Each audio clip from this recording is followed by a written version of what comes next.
Hi everyone. We are going to hang out here for a few minutes and wait until more people join. But if anyone is already here super early today, then we encourage you to scan this QR code on the screen or put the URL in your browser, slido.com, and put the code in, and it'll take you to the little Q&A section, and you will also be able to engage and ask questions, answer polls. It'll be very fun. Let's just wait a couple more minutes and see if more people can join. And then we'll start with a bit of an intro. We have a very exciting guest today. His name is Thomas. Okay, I think we are all set to go ahead. Hi, everyone, again. Very welcome. My name is Maria. I will introduce myself shortly as well, but we are starting our live stream today, and I am very excited to introduce our guest. But before, please scan the QR on the screen if you want to be able to participate and engage with our questions and answer some votes and polls and be able to engage more. So please do that. We will keep the code for slido.com on the screen, so it'll be there if you want to join later. But super excited to announce that today we have Thomas with us, Thomas Brouwer. I hope I say it all right, who is going to be telling us all about AI and ML. Thomas is a product manager dedicated to these topics. So he's going to share his expertise today and talk about when should we use AI, what's the reasons for that, how do we choose between AI and other approaches. And before we jump right in, we want to also introduce on our behalf product people and who we are and what we do. So I will go right in without further ado. So, as I said, my name is Maria, and I'm a product manager with um, a few years of experience in marketing and business before I started doing product management because I think every PM comes to this world through very mysterious ways. But I've worked in a lot of different companies in both B2B and B2C. And my favorite part about being a PM is the opportunity to meet and be able to work with all different sorts of people, different kinds of cultures in the corporate, and try to make the product the best. And what does product people do? Well, on one part, how do we make money is via consulting of interim product management. So we do send our product managers into companies to help with product operation and transformation acceleration services via our in-house full-time employees. And how we give back is via free events and talks for one of our largest PM communities in the whole Europe, which accounts for already over 60,000 members, which is a crazy number. So, before we jump into the exciting topic of AI, which is such a buzzword these days, but it's regardless so interesting, we want to ask and see what do you think AI is actually warranted in a product. So there are four options, as you can see on the screen. If you go to scan this QR, you can go and vote, and we will share what are the results. The options are A, when it clearly improves user outcomes, B, when it saves significant time or cost, C, when competitors are already using it, and D, rarely. Simpler solutions usually win. So let's wait a few seconds to see which of the options is getting the most traction.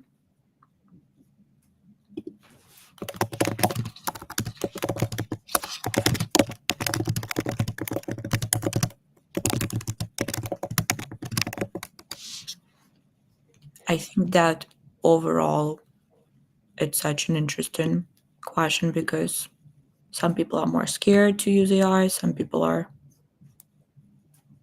a little wary about it.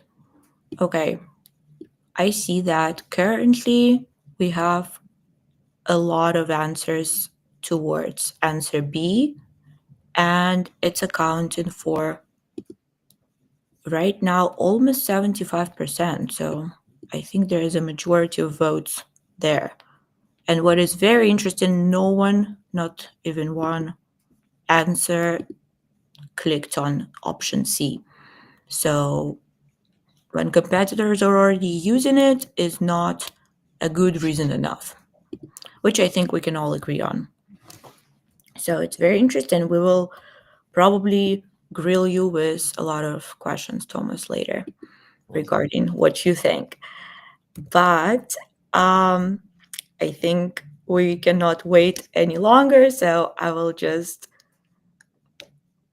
pass over the mic to Thomas and let him talk and take the stage about the topic of AI.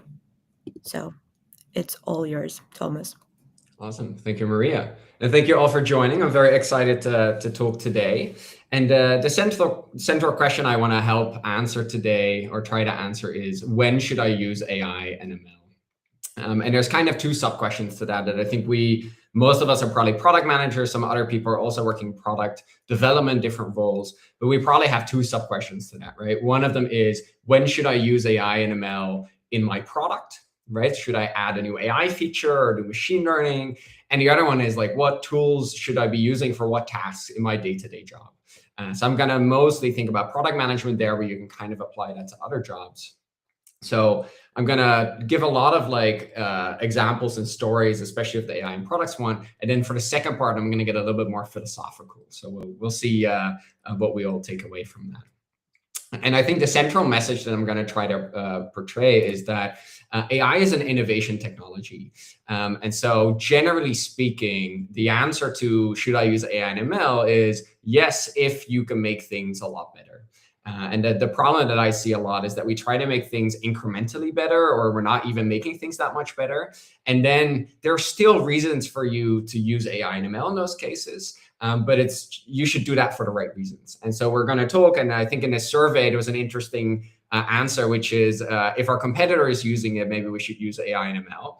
And I don't disagree with that, right? I'm going to be the contrary, and I know no one picked it, but there are cases where you would still use AI in that case. So we're gonna add some nuance to this slide, but that's kind of the main takeaway.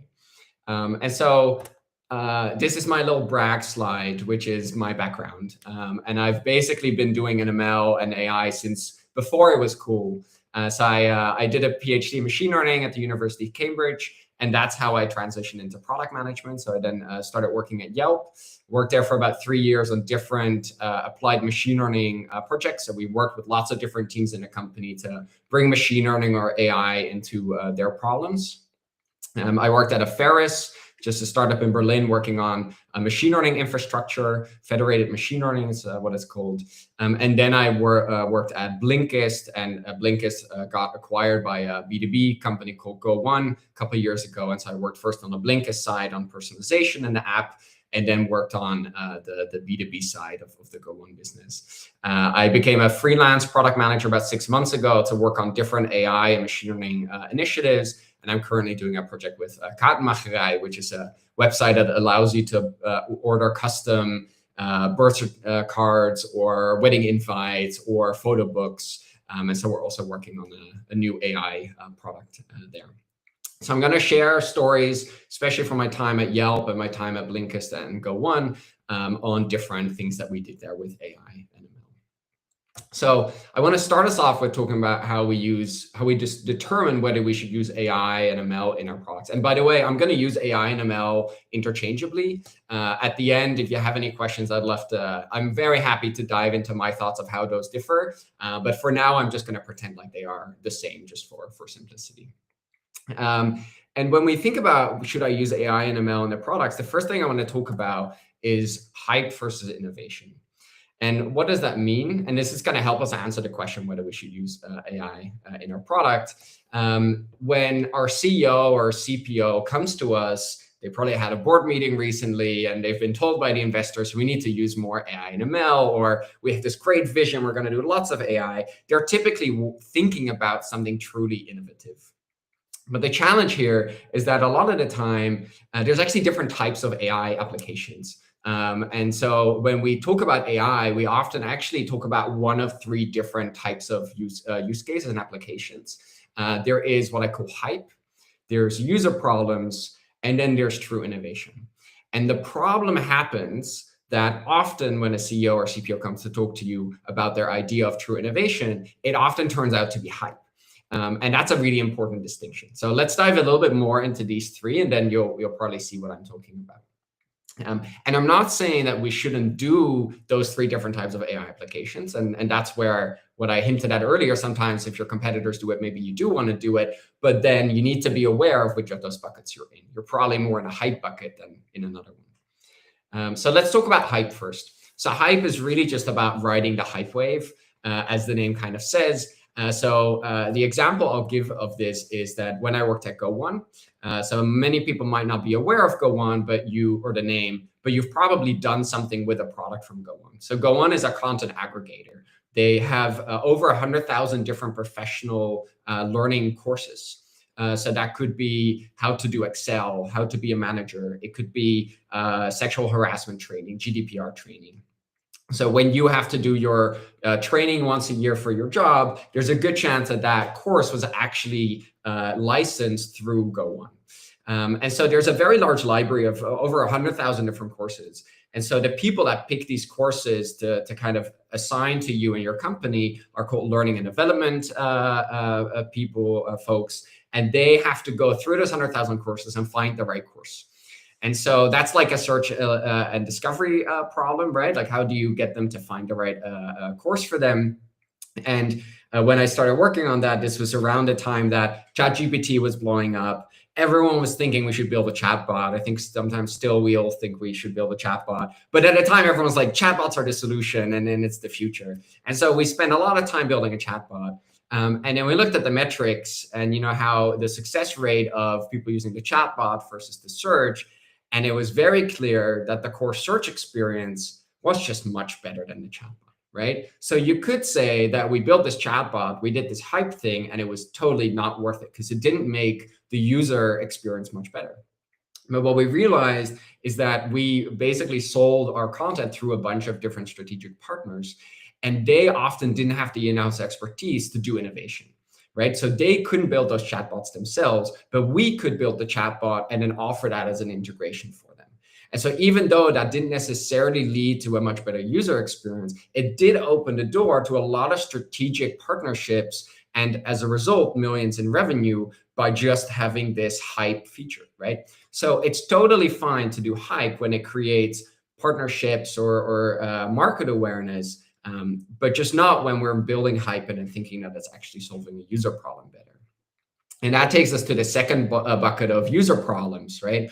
And so there, the idea is that we actually have a bunch of different tools we could be using to solve this user problem. And AI or machine learning is one of those tools. It's like the hammer that we can use, but we shouldn't go around and just like looking at like, oh, AI, AI, AI. It's more, hey, sometimes this is the right solution, sometimes it's not. And the example I'll give of that is when I worked at Blinkist, we worked on personalization and recommendations. So if you come to the app, the goal is to get you to engage with the right content so we can see what links and which book summaries you've read before, and then we can suggest something for that. And so you could say that's all AI and ML, but actually a big part of that is also the user experience, right? So we did a bunch of things like we made the recommender better. We changed the way that we ordered these different carousels, but we also created new carousels. We changed the copy. We did push notifications, right? So there's a bunch of different levers that you can pull there, and not all of them have to do with AI and ML. So there is just one of the things in our toolbox. And the third bucket is what I call true innovation. And that is where we do take our AI and ML sledgehammer and we start looking for walls to break down with AI and ML. And an example of that is where when I first started at Yelp, I worked on a product called Yelp Store Visits. And we're going to go a little bit deeper into one of the sub problems there later. But essentially, Yelp makes money through advertising. And advertisers, typically, they get some kind of reporting to see how effective their ad spend was, right? So what you can tell them is how many people saw their ads. That's the cost per mil, cost per 1,000 impressions. You can tell them how many people clicked on the ad. That's the cost per click. But they don't actually care about that, right? What they care about is I spend this much on ads, and how much did I get back for that? What's my return on investment? And so we built a new product called Yelp Store Visits, where we tried to estimate using a bunch of different machine learning models how many people visited their store after interacting with an ad. And that's like the holy grail of marketing, right? Because now you can tell them this is how much you pay to get someone in the door. So say, for example, our reporting says it takes $1 to get someone in the door. It's an estimate, obviously, but it's still a good directional estimate. And they know that they make $5 in profit from someone that orders something, then their return on ad spend is 5x, right? And so all of a sudden they'll say, oh, okay, we should definitely keep our ad spend and maybe we should even increase it. So that's like a true innovation, right? It's something you couldn't do before, and all of a sudden you could do now, and it completely changes the game. And so when we ask ourselves, should I use AI and ML in my product? You should be asking yourself, like, what is the problem that I'm really solving? Which of those three buckets am I in? And what is the impact that I'm actually wanting? Because if you're a CEO, and this is what, in my experience, like the CEO will come and they will say, hey, let's do something truly innovative. Can you build this thing that's clearly hype, right? And if that's the case, then you're not going to be set up for success. You're going to solve one problem, right? Like the hype thing, but you're going to look for impact in a completely different way. And so in that case, you should not be using AI or ML. But if you reset the expectations, then maybe you should. And to build more onto that, let's also talk about success expectations when we build AI and ML products.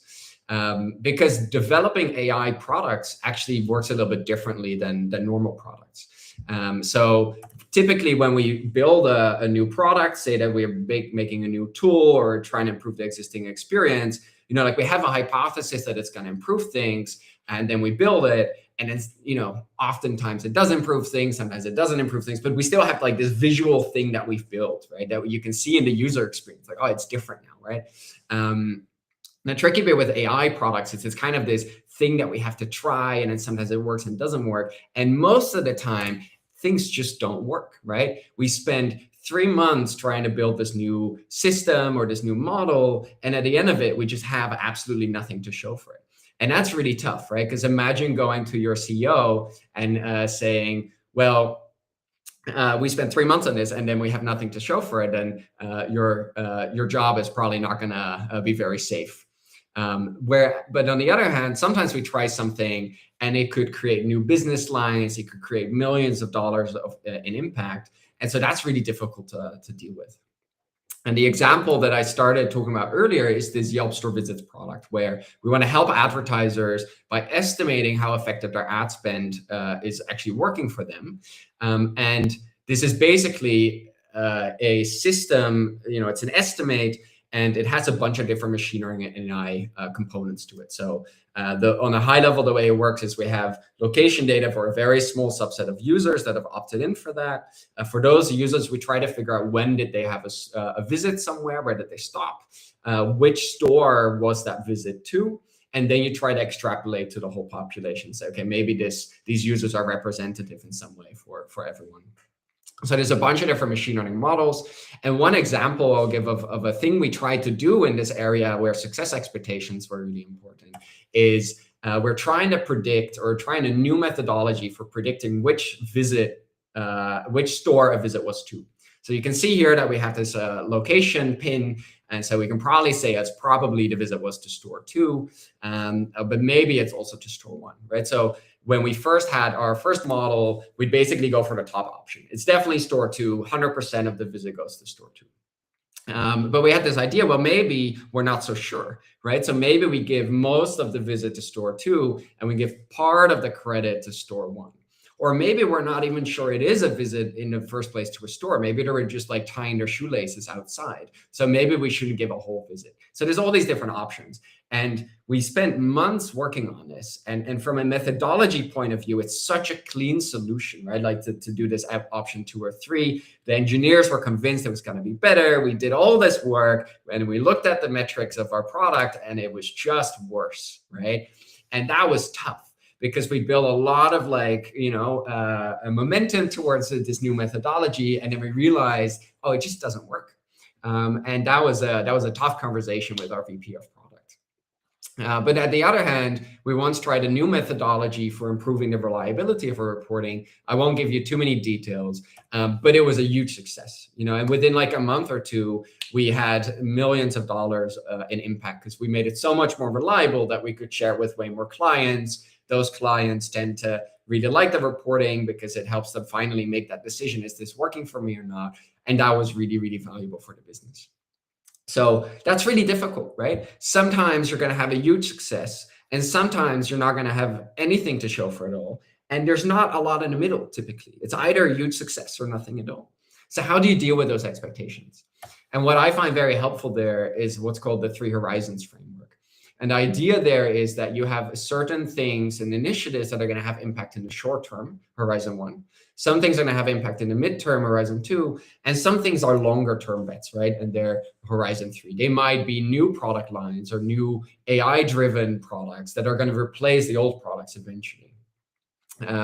And these different initiatives and these different horizons have impact on a different timeline, but they also have different success rates and they have different magnitudes of impact, right? So a horizon 1 might be a smaller impact, but it's very likely to succeed. Horizon 2 or horizon 3 is something that's very likely to fail, but it has huge potential, right? And so you can already start see where this is going to. A lot of AI work is actually a horizon 3. So that's something to keep in mind. And so one exercise that could be interesting for you to do is to look at your last quarter, maybe look at this quarter's plans and to try to estimate how much time you're spending in each of those buckets. And in my experience, I've also worked on non-AI and ML products, is my typical distribution was something like this. So I'd spend a lot of time in horizon 1 because there's this constant pressure to have things to show for and have this immediate impact. There's a couple of things in horizon 2 that we kind of do as like a bigger bet, but there's very few things where we're actually willing to take the risk and go for something bigger. And that's in contrast to when I was at Yelp, we tried to really aim for a distribution of 30, 30, 40. So we'd actually spend a significant amount of time in bets that were very likely to fail. And so every quarter we'd make our plans, estimate roughly, which initiatives and which ideas are we spending time on. And you can basically map this out, right? You can say, hey, these are the initiatives we're doing in each of those buckets. And this is how much effort we're spending on that. And what that really helps with is to frame those expectations, those success expectations with your leadership team, right? Because all of a sudden, when partial attribution, the example I just gave, failed, that's not oh, we failed and we have nothing to show for it. That's we made a big bet and it didn't work, but that's okay. Because Horizon 3 initiatives are often not going to work. And so coming back to the question, should I use AI and ML in my products? Well, the first question you should really ask is, what are the expectations for my team? And am I even set up for success? Because if your leadership team is expecting you to have really big bets and lots of impact, but doesn't give you the time to make those big bets and to learn and do those Horizon 3 initiatives, you're not going to have a good time, right? So that's something you can either figure out if you have even the right expectations and help them understand that these are different horizons that you're talking about. But you need to negotiate that quite explicitly. So I found this framework very helpful also to visualize for the team, where are we actually spending our time?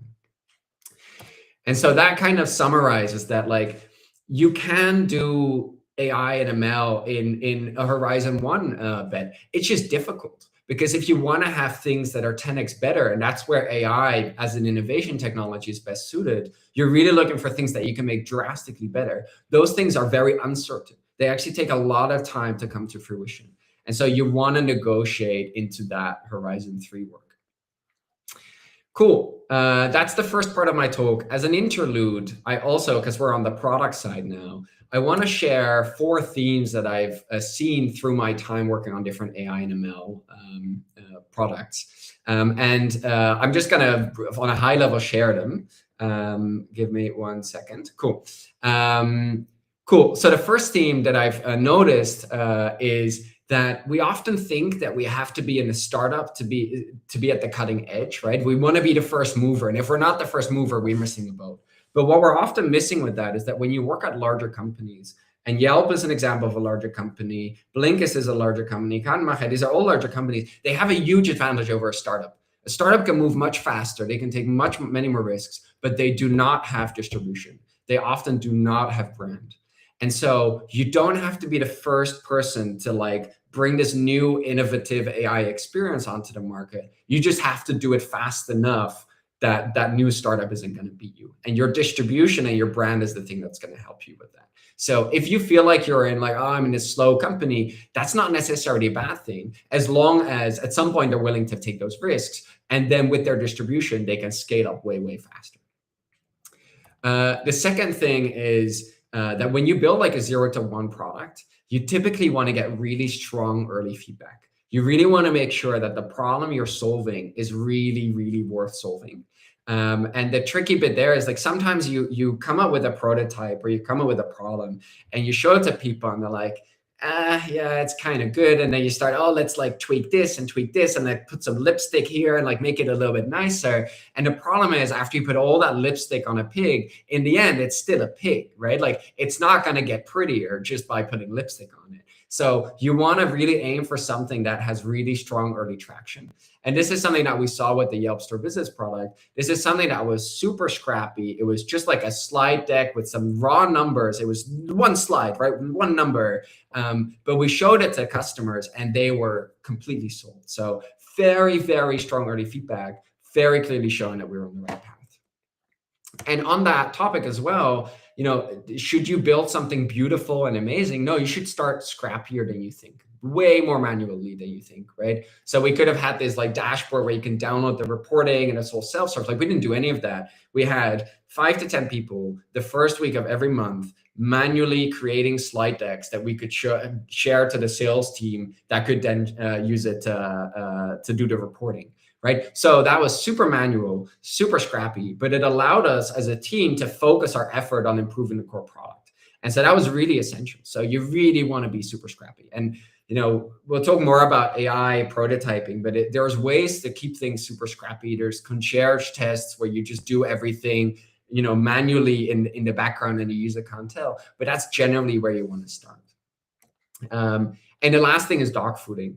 And what is the last time you used your product? And especially in B2B products, it's difficult to use your own product, or in ML products, right? Like we built this store visit reporting product and like, I don't use that reporting. I'm not an advertiser. But what we could do is every couple of months, I would just basically track perfectly where I went every single moment of the day. I would track exact timestamps of I was in this location and that was a store visit. Then I went there and I was visiting a friend. That was not a store visit. And we could run that against a model to get a much better gut feeling for where are we really with the quality of the product. So you really want to make sure that you're dog fooding. It's just a term to use your own product internally.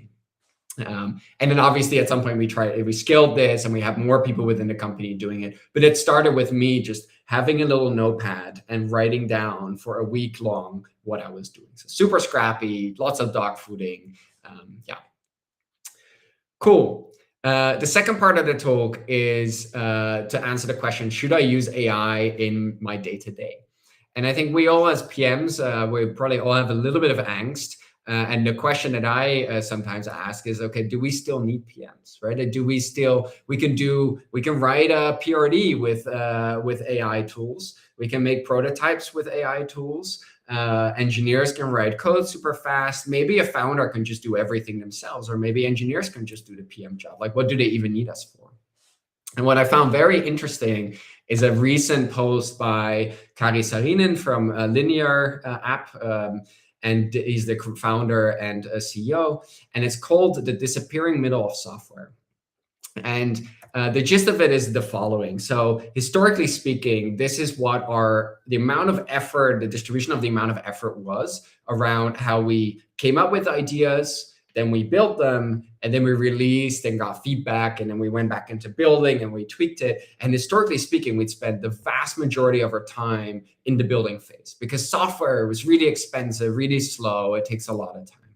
What's changing with AI is that these things are actually kind of inverting, right? So we can build things really quickly, especially prototypes, especially in new products. And so we need to spend a lot of time thinking about what we're building and why we're building it and getting feedback after that. And so our effort and the mass of our time is actually shifting outwards. And the middle of software work is actually disappearing. And so in the post, he asked the question, or kind of the main takeaway that I got is what needs to be built is still the important question. So for me, the thing that calms me is this statement, right? Because what it means is that PMs are even more important now than before, because we can do things effectively with fewer engineers. And so instead of there being fewer PMs on a team, I would say there will be more teams, and each of them needs a PM to make sure we build the right thing. So that's at least my, again, I told you I'm going to get more philosophical. I can't predict the truth, but that's how I sleep at night, at least. And then the question becomes, what are the things that we should still do as PMs, and what are the things that we should use AI tools for? And my kind of philosophy there is that I think that the thing that we as humans and as PMs add the most value to is creativity and connection. So that means coming up with the ideas and coming up with the problems to solve, and then making sure we do that with everyone around us. It's going to be very hard for an AI to talk to the CEO and really understand what they want, and then talk to the different engineering teams and coordinate all that work. And that's probably one of the things that we can be very good at. And so again, AI is an innovation technology. So the things that we use AI for are probably things that it can do much better than us. But another thing to think about, and I really like this quote, I can't remember who said it, but let AI do the work that you hate, not that you love, right? So if you're noticing that AI is replacing all the things that you used to love to do, well, maybe you're out of a job then, but I think it's also a bad sign. And maybe those are actually the things you should keep doing, because the things that you love, you're probably more creative and better at than an AI. To be discussed. That's you can give me examples at the end, and we'll talk about it. But the two things I would basically look for things to do with AI are, one, menial tasks that you can now automate or do much better that way. And the second is find things that we can do that we couldn't do before. So now we can do them 10x better. Now they're finally possible. And I'll give you two examples. One of them is that when I worked at Blinkist, we started doing more B2B sales, and we started doing a lot of sales calls. We had dozens of sales calls every week. And so you can't, obviously you can't watch all of them. You can watch, you can read the transcript, or you can read the AI summary, but you have to go into this tool and you have to figure out but what you could do instead is automate that. Whenever there's a recording of an interview, you set up what kind of summary you want with AI. You then do a make.com or N8N integration and send that into Slack. And so all of a sudden you get, 5 or 10 messages a day, but it's just like the takeaways. And as a result, you can get 10x more customer feedback. And so that's really, really valuable, right? So those are things that are really nice to automate, because now you don't need to go into all these different tools and get that summary and that. It's just into Slack. It's where you already work. The one caveat here is you should still watch some of these user interviews, right? You should still watch some of these sales calls, but maybe you can scale that up a little bit. You can read summaries, but you should still watch and attend some of them as well. The second one is things that you can now do that weren't possible before. So a friend of mine was researching prospective customers for his startup, and basically their tool worked really well with Intercom. And so he wanted to figure out which of my prospective customers already use Intercom, because then when I do outreach, I can just tell them, hey, we work super well with Intercom. So it's super personalized. And so historically what you would do is maybe you would look through each of their websites, look at the source code, spend a day or a week doing this manually. But what he did instead is he went to Claude Code and said, hey, here's a list of websites, go figure it out. And within an hour, he had this data in a spreadsheet. So that's really, really powerful. And now all of a sudden, you can do things 10x faster than before. You can do it in an hour instead of a day. So, on a high level, my philosophical advice: what should you use AI for and what should you not use AI for? What I would not use AI for is things that require thinking, understanding, and connecting. So, things like talking to your customers, really understanding their needs and problems, figuring out what are the business constraints and what is the right solution within your company's business constraints. Whereas things that I would use AI for are things that are more routine tasks, right? Like writing Jira tickets, adjusting communications to different target groups. Maybe prototyping is something that's really helpful, integrations between tools. And to kind of wrap up there on the tasks, this is from Lenny's newsletter, where he did a survey amongst product managers and asked them, like, what do you use AI for? What tasks do you use that for? You can see that the number 1, 2, and 3 are writing purities one pagers, which typically takes a lot of time and is a bit like of a menial task. Making mock-ups and prototypes, which is something that you couldn't do this quickly before. And there's communication, which is also. The one caveat I'll give is I think writing PRDs, you need clarity first, right? Like, don't use AI to tell you what the PRD should be, like what the solution should be. You should come to that clarity and then maybe use AI to, like, write out the long PRD with all the details that's relevant to your company. But the thinking and the understanding should still be done by you. Cool. So to wrap up, I set out to answer the question, when should I use AI and ML? The short answer is when it can make things 10x better. But the nuanced answer is I would ask myself, especially for products, should I use AI in my product, is what is the problem that I'm really solving? Am I solving a hype use case or am I solving an innovation use case? And it's fine to do AI and ML in a hype use case, just as it is for innovation, but you should do it for the right reasons.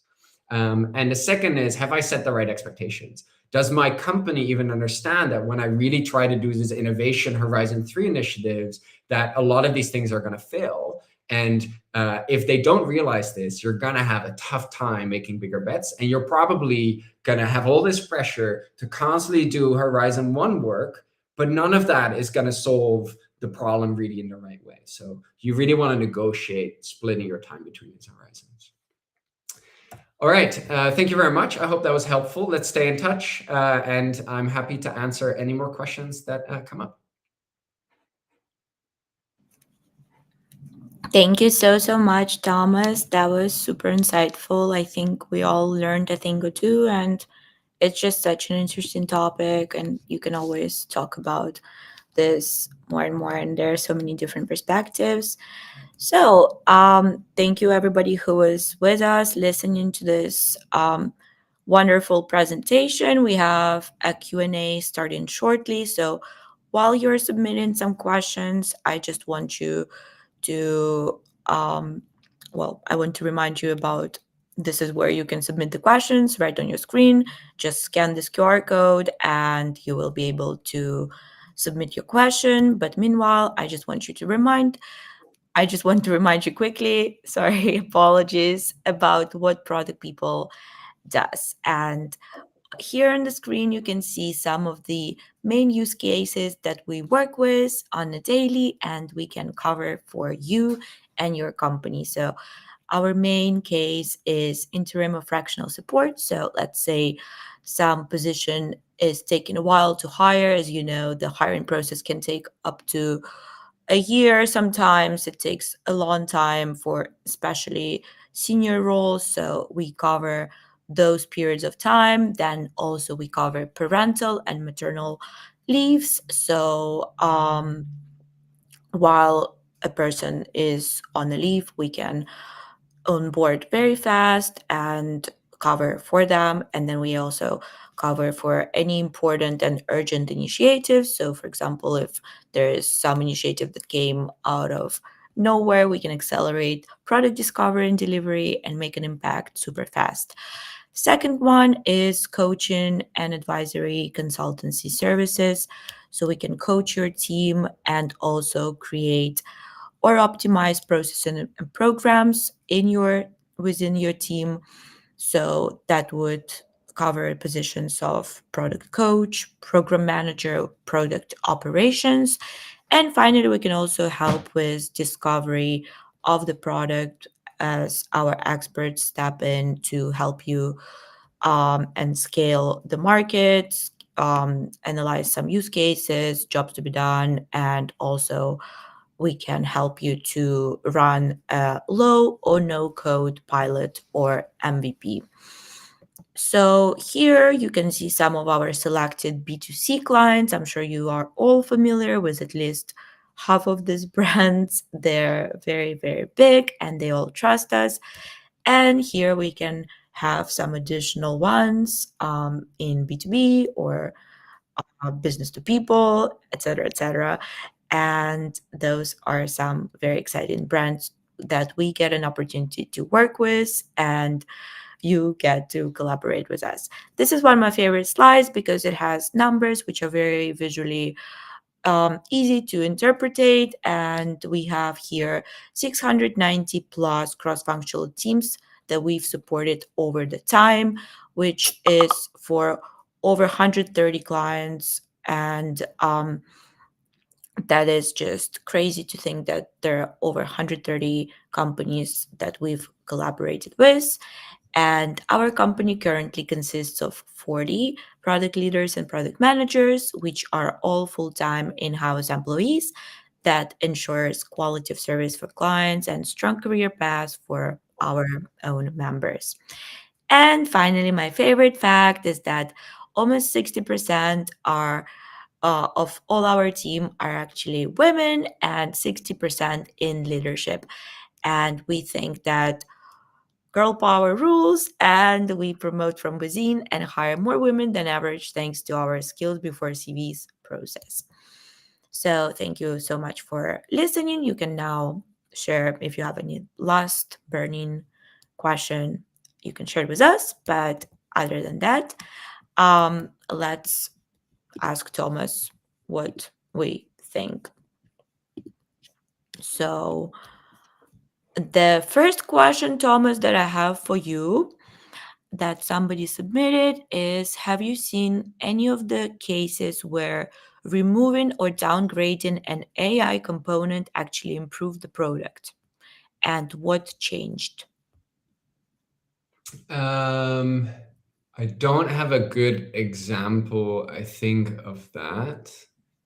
Um, I think what I have seen is that AI, and this is again the poll from earlier, sometimes AI is not the place where you want to start. In fact, often it is not the place where you want to start. So what I have seen is people asking or trying an AI and ML approach because that's like the obvious thing. It's like, oh, we need a model. Let's go fix it with a model.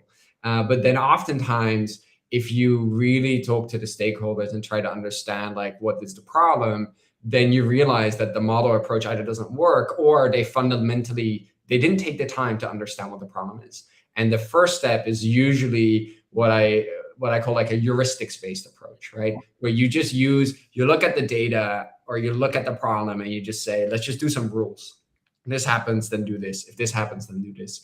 And it's a very, very simple AI effectively, but it works typically already 80% of the result. And so what I see more is that people go straight into AI and ML, but then you actually want to you want to remove that to come to your question and replace it with something very simple.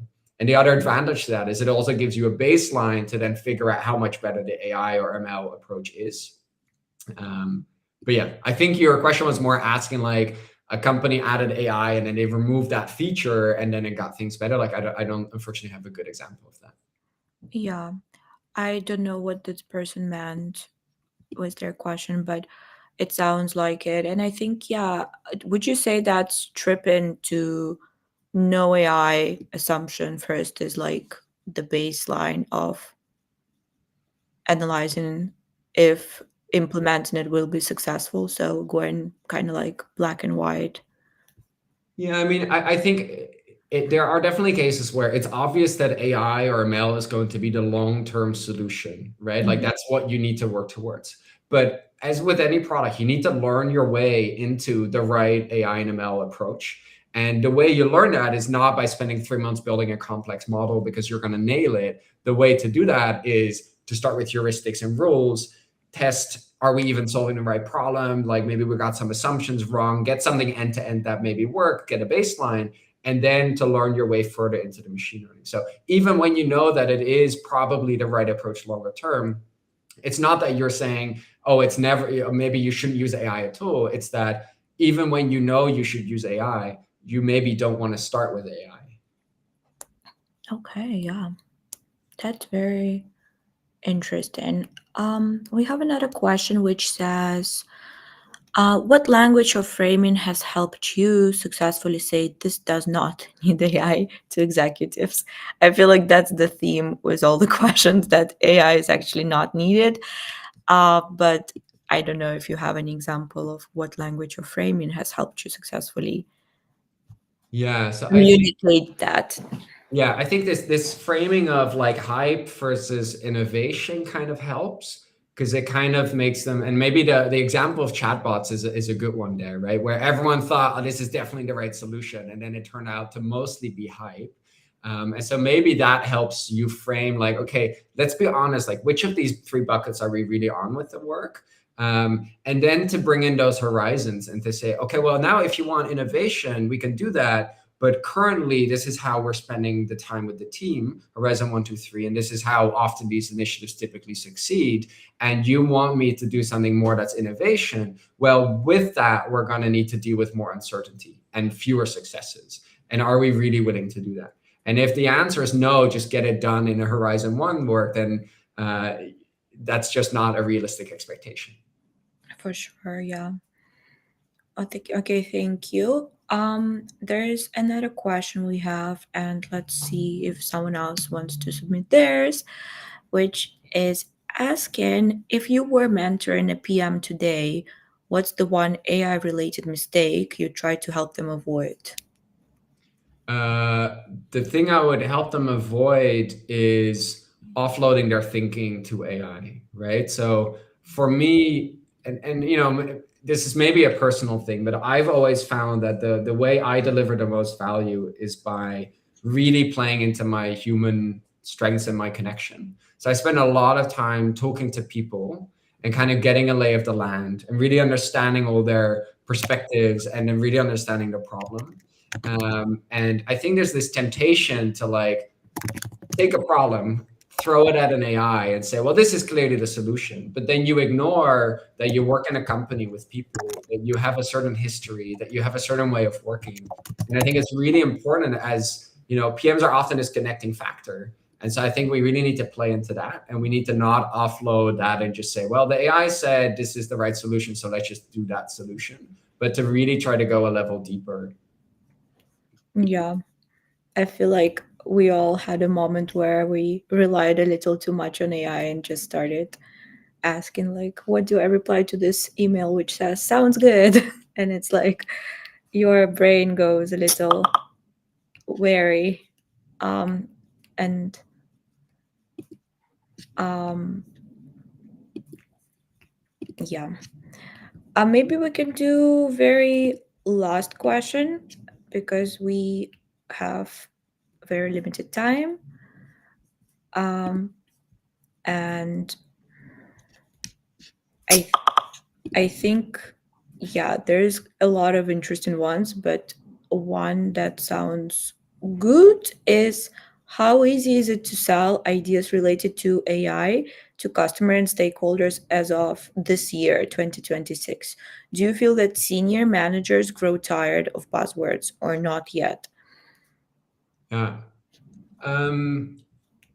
So what I see on the customer side is that when we interview people and we ask them, how do you feel about AI? Or like when we're building on something new, they're kind of tired, right? Like they're like, okay, you say you're going to use AI, but that means nothing to me, right? So I think we're kind of moving away from AI for AI's sake and more to this question of like, what's in it for the customer and what's in it for me?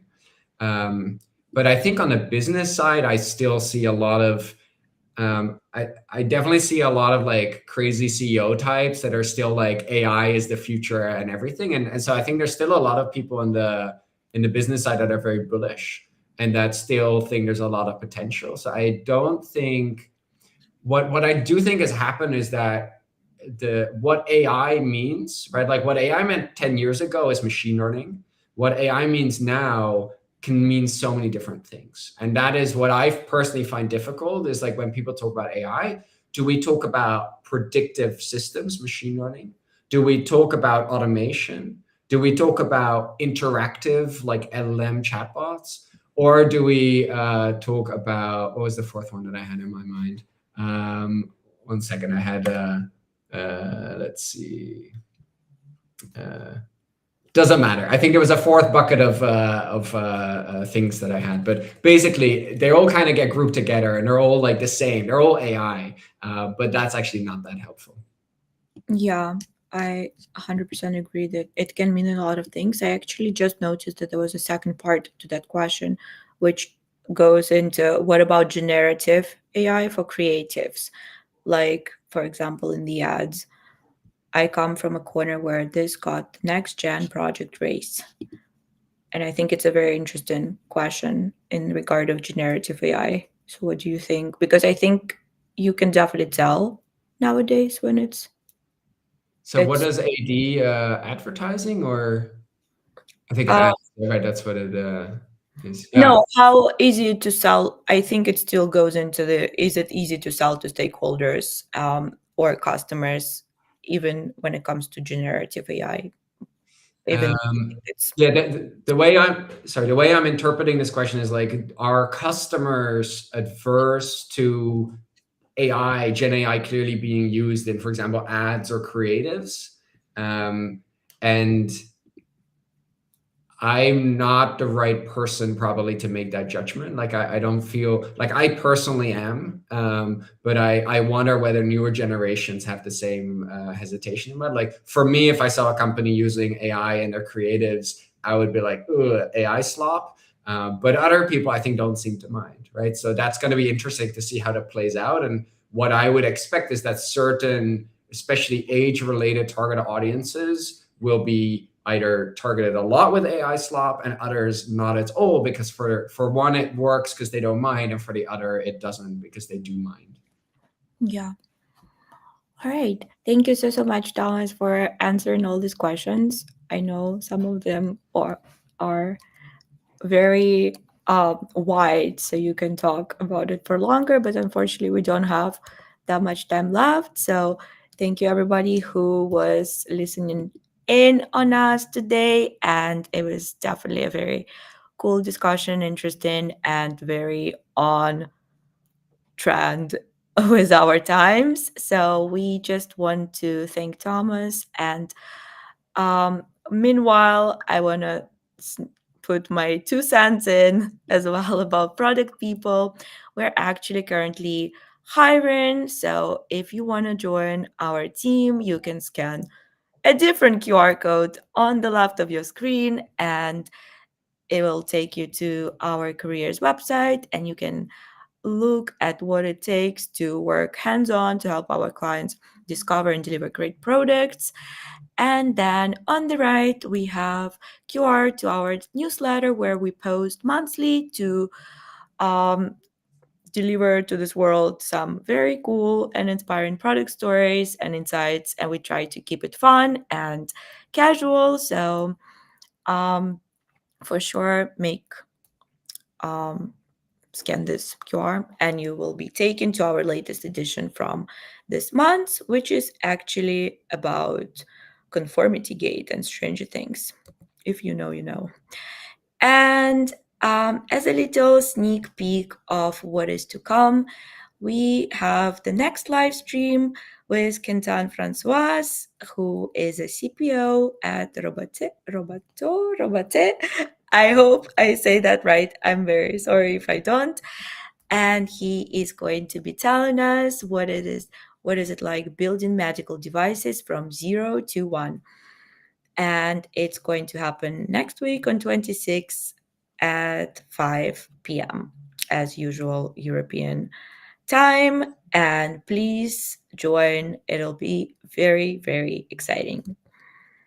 So, without anything else, I want to thank you all for joining. You can see some um, extra links on the screen, which you can um, go to and find more info about product people, listen to our podcast, join our Telegram group, and other. So it was very fun to hang out with Thomas. So thank you, Thomas, again. We hope to see you with us at some point again with other exciting